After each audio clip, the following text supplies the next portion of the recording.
வள்ளுவமும் கவியரசரும். கவியரசரின் திரைப்பட பாடல்களில் திருக்குறளின் எதிரொலி. திருக்குறள் அதிகாரம் 116. பிரிவு ஆற்றாமை. குறள் 1153. அரிதரோ தேற்றம் அறிவுடையார் கண்ணும் பிரிவோரிடத்துண்மை யான்.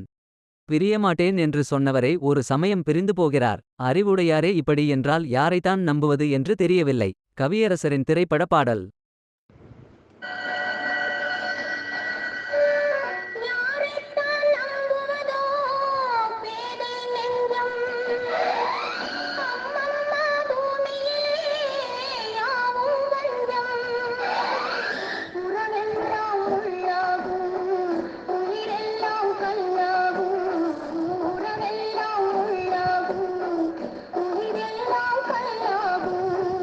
யாரை என்று தொடங்கும் பறக்கும் பாவை என்ற படத்தில் பி. சுசிலா அவர்கள் பாடிய கவியரசரின் இப்பாடல் வரிகள் வள்ளுவரின் மேற்கண்ட குறளின் தாக்கம் தானோ.